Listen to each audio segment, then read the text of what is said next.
Hello, and welcome to a pre-lab discussion of the next laboratory in this course, which has to do with a environmental topic, and really kind of an exciting topic, or at least a while there, which is phytoremediation. So remediating, intervening in a crisis using plants. And in this case, what we're looking to do, the big idea here is to find out the extent to which transition metals can be sequestered into a plant. And then the idea was you take the plants out of the water, the metal goes with it, and you've got a solution to an environmental crisis in a pond or lake or ocean. And the plant we're going to use is water hyacinths.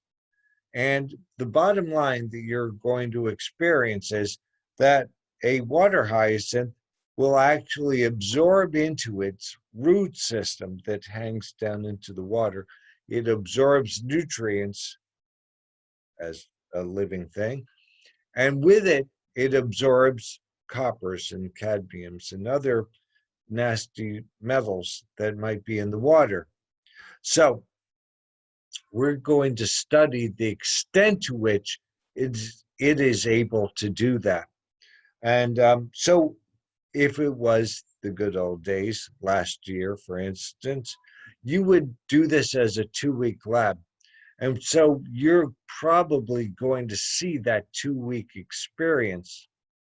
And here's the big idea. In the first week, we would take a number of standards.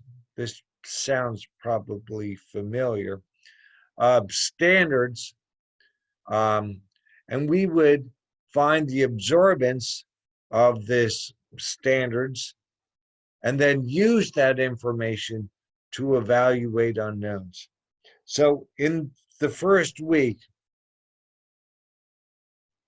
what you do in the first week is you would make up a number of standards by diluting you would start with a 3.5 parts per million, otherwise known as milligrams per liter, solution of copper.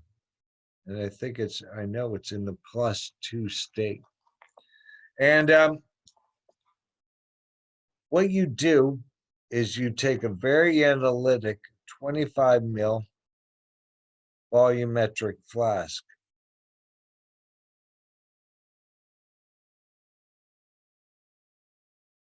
And you'd add 0, 5, 10, 20 mils of this standard, therefore diluting it. The 0 is obviously the blank. The 5 is going to be diluted 1 to 5 up to 25. So 1/5 of 35 is 0.7, obviously. So 0.7, 1.4.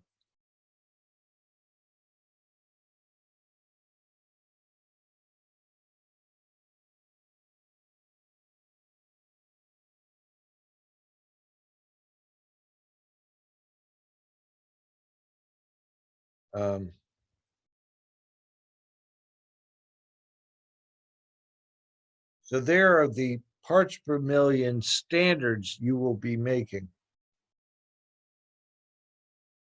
To that, you'll add this indicator solution. It binds pretty stably to copper, and it glows red when it's with copper. So you'll add 1 ml of 0.5%, what's known as cuperzone. And then there's a stabilizing buffer. You'll add 3 mils of phosphate buffer.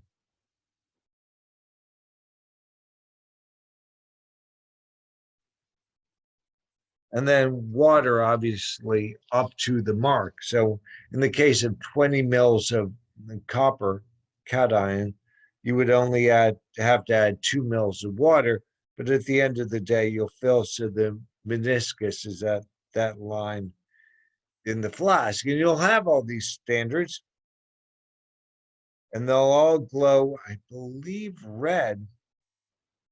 So you would have 0.7, 0.7, 1.4,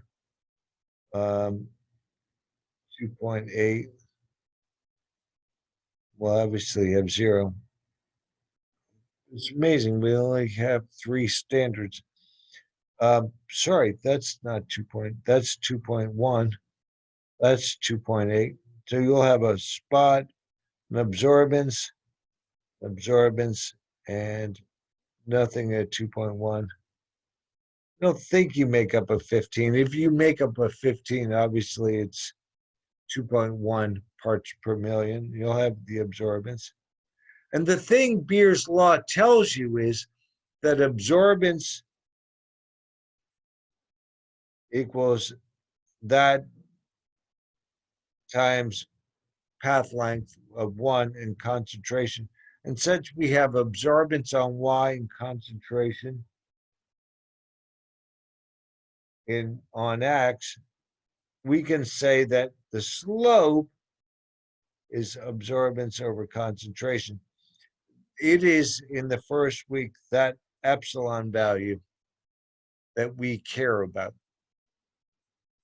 So that's really all that happens in the first week. You'd come in, you'd make up 5 solutions, a blank. So you do have a 0.0 point where, a blank.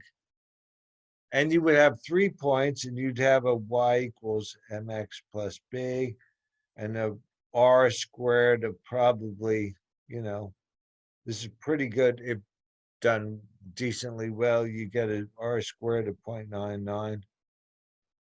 And you find that epsilon.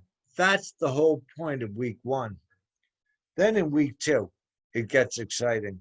You would get, and you will see, a huge bucket. And in this huge bucket, I should definitely be in blue, will be 500 mils of Cu.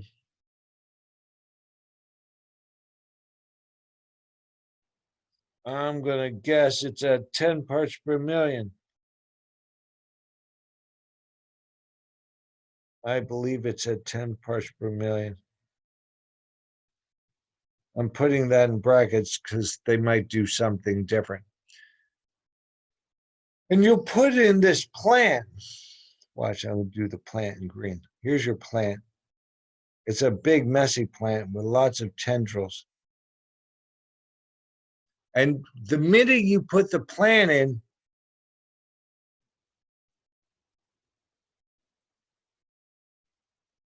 what you'll do is you will have the same volumetric flask, except this time you'll withdraw 5 mils. Well, and because it's the same reaction, we'll have 1 mil Cooper zone at 0.5%. That 3 mils of the phosphate buffer, pH 7.9. And you'll add, in each case, 5 mils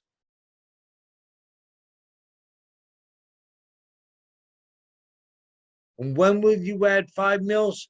Well, you'll add at time 0. So that's before you start.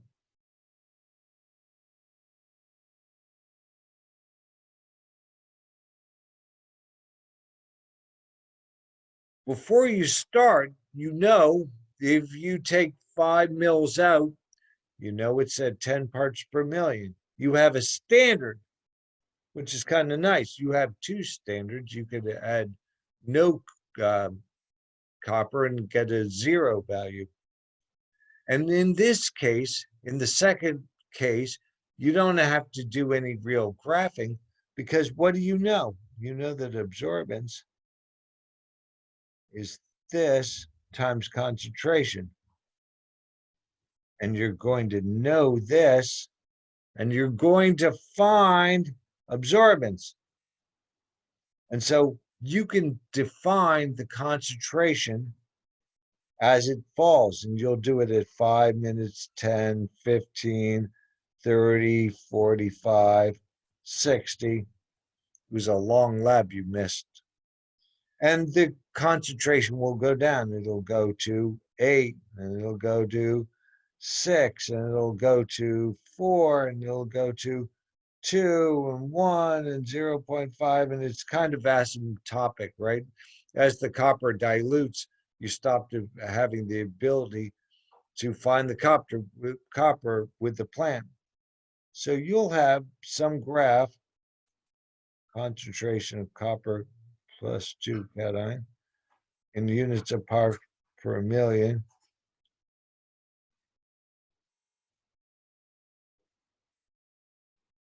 Time, not 10 minutes, right? And that'll be 60.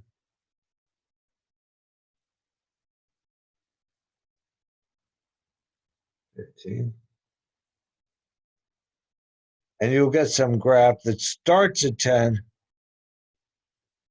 and starts heading towards 0 without reaching it, obviously. So that's the laboratory that you're going to do. And really, with my battery dying, I don't think there's much more to say. Anyway, I'll talk to you for the first class starting next week, and we'll talk about this in some more detail. But I want you to know that that's all that you're doing.